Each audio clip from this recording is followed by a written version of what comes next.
Hello everyone, we are studying the paper first from the ESY BSc Chemistry. In that we have started the last chapter in the second section. It is errors in the data analysis. So in that chapter we are going to study now the next point. It is the methods for the expressing the precision. We know that in the analysis of the any data or any method, during that we have to consider the particular methods and we have to consider the different types of the errors. Already we have studied the types of the errors and the methods for expressing the errors. Now we are going to study the methods for the expressing precision. So this precision can be expressed as in the form of the deviation. So deviation is indicated by delta and it is the difference between the value of the result and the individual mean value of the result. So this difference, it is called as the deviation, that is deviation from the measurement. So deviation simply gives this formula delta equals to bar x minus x bar. So this x is the value of the individual result. We know that during measurement we are taking the different readings, so that will be the value of the measurement, and x bar is the mean value of the result. So all the readings can be converted into average or they are converted into mean value, and this mean value is taken here. So x minus x bar, it is the difference between the value of the individual result and the mean value of the reading or the measurement. It is simply called as the deviation. Now again different types of the deviations are present. Average deviation is the first type here. So it is indicated by the delta bar and it is the ratio of or sum of the individual measurements or number of measurements. So this is the sum of the delta. These are the deviation of the individual measurement. We know that delta is nothing but the deviation, and since this delta 1, delta 2, delta 3, these are different types of the individual deviation. So summation of the individual, all the individual deviations up to n to the ratio of the summation of the all the individual deviations to the number of the measurements. So n is the number of the measurement. So from this ratio we are getting the corresponding value of the average deviation. It is indicated as the delta bar. Now next is the standard deviation. It is indicated as S. So the standard deviation is nothing but the square root of squares of all the individual deviations. Delta is the deviation, individual deviation. So if we make the square root of squares of all the individual deviations to the number of deviations. So this n is number of individual, we can say it is the number of measurement, n minus 1 is the number of the deviation. So this particular ratio, if we take this ratio and square root, we are getting the value of standard deviation. And the fourth type is the relative mean deviation. So this is the ratio of relative mean deviation, is the ratio of average deviation to the mean value of the result. So if we make the average of all deviations, that is delta 1, delta 2, etc. so on. So all the average of this deviation divided by mean value of the result into 100 or into 1000, it is called as the relative mean deviation. This is expressed as percentage or it may be expressed as parts per thousand. So these are the values for the deviation we can express in the percentage or the PPT or parts per thousand. So all these are the types of this we can say methods for expressing the precision. And if we are getting the good precision in the measurement, so we can achieve more accuracy and we can minimize the error during the measurement.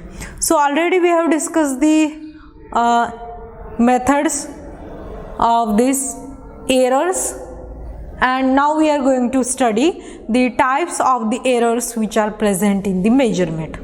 So there are basically two types are given for the errors. That is, first is the determinant error.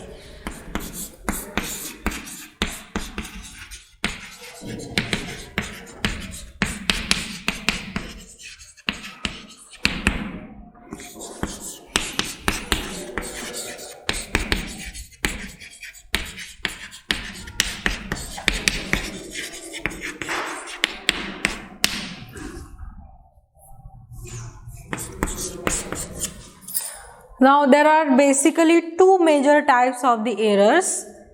The first is the determinant error and second is the indeterminate error. Now determinant error, it may be introduced in the measurement due to improper handling or the uncertainty which is introduced. Maybe it is introduced by the improper handling of the individual or the worker. It may be introduced by the some mistakes in the procedure of the experiment, or it may be introduced due to the particular instrument due to the incorrect measurement which or incorrect reading given by the instrument.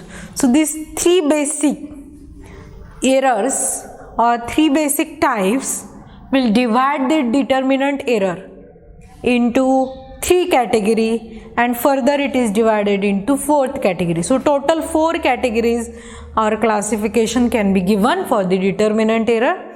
It is also called as the systematic error. So first type, it is the operational or the personal error. Now this operational error is occurs due to the improper handling of the individual worker during the measurement or during the experiment. So during the handling, what happens, there is change in the result or it is observed.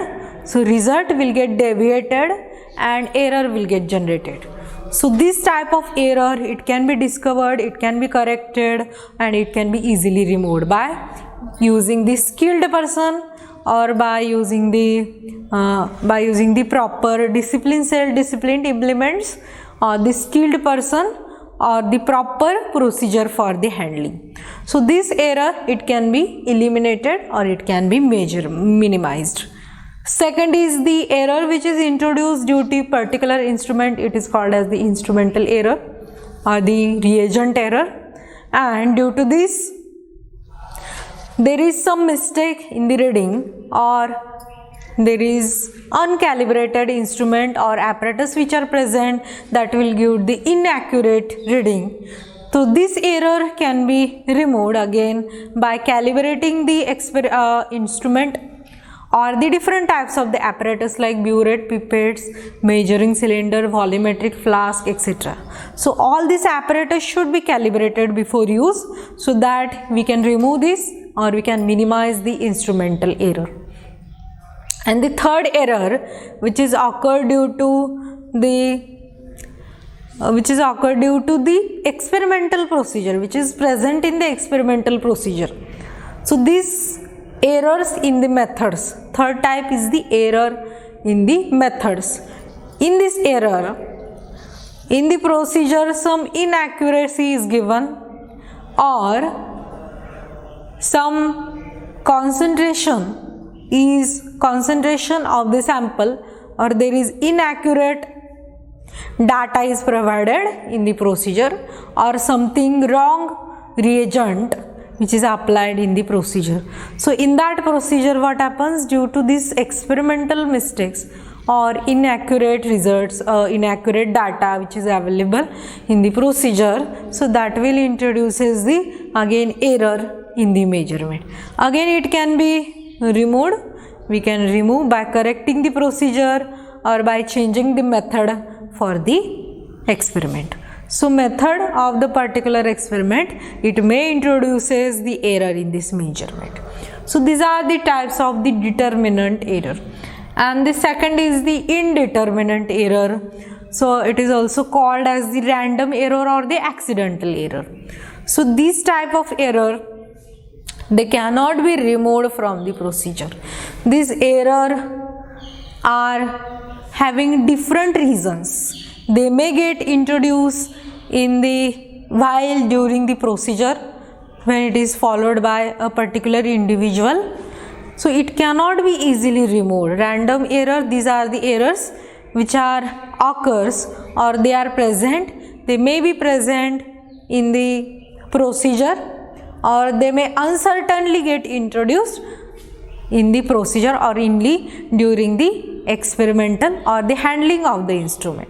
So this random error, they are introduced ultimately in the procedure and they cannot be easily removed from this experiment. So these are the types of this error. So the error have to be minimized during any experimental condition. So one has to take care. We have to handle the apparatus properly skilled person should be used to carry out the experiment, and experimental procedure or the method should be analyzed before used for the any experiment. So this is all about the types of the error and the different methods for expressing the precision. In the next lecture we will study the last topic from this chapter. So we will now stop here. Thank you.